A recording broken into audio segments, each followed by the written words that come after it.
Hello అండి, ఎలా ఉన్నారు? నేను బాగున్నాను. మీరు కూడా బాగుండాలని మనస్ఫూర్తిగా కోరుకుంటున్నాను. ఇవాళ నేను గుడికండి, రెండో వారం గుడికి వెళ్ళాను. నేను నా ఫ్రెండు ఇద్దరం కలిసి అమరావతి రోడ్డు శివాలయం గుడికి వెళ్ళామండి. అసలు క్యూ ఉంది, ఇటు వరకు ఉందండి క్యూ. లోనికి వెళ్ళి అమ్మవారి దగ్గర ఒత్తులు వెలిగించుకున్నామండి. కనకదుర్గమ్మ పక్కన ఉంటుంది సైడు, ఆమె దగ్గరికి వెళ్ళి ఒత్తులు వెలిగించుకున్నాం ఇద్దరం.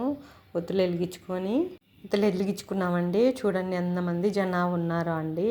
అసలు పెద్ద చిన్న మగవాళ్ళు అందరూ చాలామంది అండి. బాగా ఒత్తులు వెలిగించుకున్నారు. గుడి నిండా జనాలే ఉన్నారండి. సాములు, చిన్నపిల్లలు కూడా సాములు వేసుకున్నారండి. ఎంత బాగా ఈసారి స్టూడెంట్స్ బాగా ఎక్కువ వేసుకున్నారు అనిపించింది నాకు.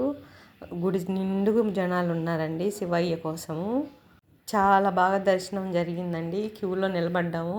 ఒక 20 నిమిషాల దాకా క్యూలో నిలబడ్డామండి. దుర్గమ్మ దగ్గరికి వెళ్ళి ఆమెకాడేనండి ఒత్తులు వెలిగించుకుంది. ఆ దుర్గమ్మ దగ్గర ఒత్తులు వెలిగించుకొని లోనకి వచ్చి క్యూలో ఉండి ఒక 20 నిమిషాలు బాగా దర్శనం అయింది. దర్శనం చేసుకొని అభిషేకం చేయించుకున్నాము. చాలా హ్యాపీగా జరిగింది. కార్తీక మాసం అంటేనే పండగలాగా ఉంటుందండి. భలే చేసుకుంటున్నారు జనాలు మట్టుకు. పిల్లోళ్ళు పెద్దోళ్ళు అనుకోకుండా చాలామంది గుళ్ళకు వస్తున్నారు. భక్తి బాగా పెరిగింది జనాలలో. చిన్నపిల్లలు కూడా వస్తున్నారండి. ఎంత బాగా వస్తున్నారో లైన్లోకి. బాగా హ్యాపీగా అనిపించింది దైవభక్తి పెరిగే తల్లికి.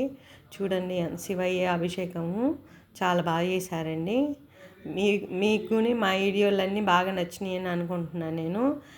చూడండి ఎంత బాగా జనాలు ఉన్నారో. షేర్ చేసి నా వీడియోలు మీకు కానీ నచ్చినంటే సబ్స్క్రైబ్ చేసుకోండి. చూడండి ఎంత బాగా వీడియో తీసుకోవడానికి అటు ఇటు నేను దండం పెట్టుకోవడం తక్కువ, వీడియోలకు ఎక్కువ వెళ్ళానండి.